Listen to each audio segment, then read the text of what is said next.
Hello, and welcome back to another Daily Top 10's Top 10 video. Today, we're going to be looking at the top 10 embarrassing blunders from world leaders. With the world looking to their every move, even the smoothest world leader is going to make the occasional gaffe or mistake. But then there's these 10. Number 10. David Cameron's poppies. In the UK, wearing a red poppy on your lapel in November is a sign of respect for the men and women who served during wartime. Unfortunately for British PM David Cameron, the red poppy has different connotations in China, where the poppy symbolizes the Opium Wars, which were waged between China and Britain in the 19th century. For the Chinese, the wars were marked by shameful defeats. Of course, Cameron's 2010 visit to China fell in November, so he and his party were all wearing the red poppy as they prepared to make an appearance at an official event. Chinese officials went so far as to request that Cameron and the British contingent remove the flowers. In a major political faux pas, they refused to do so. Number 9. Silvio Berlusconi's big mouth. This famous Italian leader is known for a lot more than his off-color, off-the-cuff remarks, but one of his biggest political gaffes had nothing to do with the sex scandals that plagued his prime minister. Berlusconi caused quite a stir when he referred to Barack and Michelle Obama as suntanned. He didn't seem to see the problem. Number 8. Nicolas Sarkozy's lunch date. When French President Nicolas Sarkozy attended his first G8 summit, he probably wanted to make a good impression. Someone should have told him that the impression will be poor when you arrive for an important press conference late, out of breath, giggling, and, well, swaying. He blamed his tardiness on a long-running lunch with Vladimir Putin. The Russians are known for their hard vodka drinking. However, Putin is not.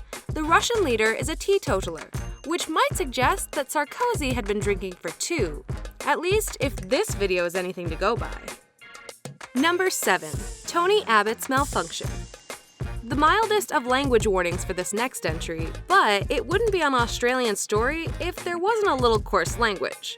This embarrassing moment is actually more like a string of embarrassing moments. Future Australian Prime Minister Tony Abbott was already well known for his frequent public gaffes. But no one expected him to speak about the death of an Australian soldier like this. The remark caused a huge public uproar, but Abbott's woes didn't end there. It's one thing to speak about something so tragic so casually. It's another to decide not to speak about it at all. When a reporter quizzed Abbott about his remarks, Abbott seemed to, malfunction. That's over 20 seconds of creepy, bobble-headed silence. The only reason this entry isn't higher on the countdown is that Abbott wasn't Prime Minister at the time of this blunder.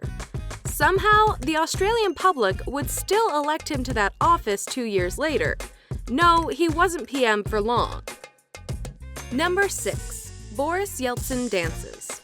From a world leader who doesn't seem human to one who seems a little too eager to prove he was, here's Russian President Boris Yeltsin. And our only question here is, have you ever seen Boris Yeltsin dance? Between his drinking, his bellowing, and his general inappropriateness, Yeltsin was a bit of a walking embarrassing blunder machine. At least when he was dancing, the blundering was fun. Number 5. Ronald Reagan's joke. We now head from an entry in Russia to an entry about Russia. It was the height of the Cold War and the US president was preparing for a weekly radio national address. At least, he thought he was still in the preparation stage. He was actually already live. If he had known, maybe he wouldn't have led the broadcast with the following line, which he would later claim was a joke. Number 4. Gordon Brown's microphone.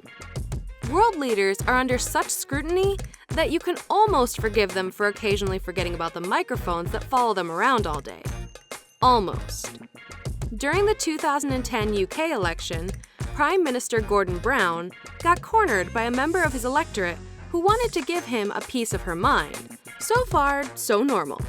It was when Brown jumped into his car after the exchange and mouthed off about the voter that he got in trouble. because he had forgotten that the microphone attached to his lapel was still on. Number 3. Jihad Schroeders' flame. In the year 2000, the then German Chancellor Jihad Schroeder visited the Yad Vashem Holocaust Memorial in Jerusalem to pay his respects, a particularly important symbolic visit given his country's history. The memory of the lives lost during the Holocaust are represented at the memorial by an eternal flame. The stage then was set for a pretty tremendous blunder. Schroeder accidentally extinguished the flame. Number 2. George H.W. Bush's illness. We have to have a little sympathy for George Bush Sr. here, but perhaps not as much as we have for the Japanese Prime Minister, Kiichi Miyazawa.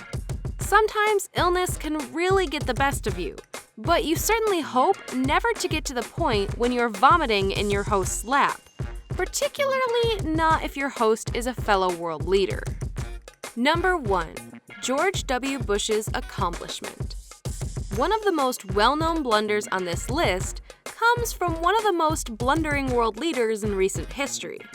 We're sure Donald Trump will give him a run for his money, but George Bush Jr. sure did keep the comedians busy for his 8 years in office. His most famous error, though, has to be his infamous Mission Accomplished speech. During a media op staged on an aircraft carrier, Bush declared that major combat operations in Iraq were ended, even though it was really the aircraft carrier crew's 10-month deployment that had ended and not the war. In fact, most of the casualties of the war occurred after the speech. The whole situation was punctuated by the massive banner behind Bush reading the immortal words, "Mission Accomplished." Thanks for watching another Daily Top 10's Top 10 video. And remember, it's our duty to entertain and yours to subscribe. Hey, what's up guys? Please subscribe to Daily Top 10. Subscribe. Press the button down below and just subscribe. Fucking hell, my job sucks. There's the button down below, click it and just subscribe. Oh, and here's my Mexican hat. I seem funny, entertainment, yeah. Basically that's it, just subscribe. Daily Top 10. Fuck, this is so boring. I give up, I just quit. Fuck it.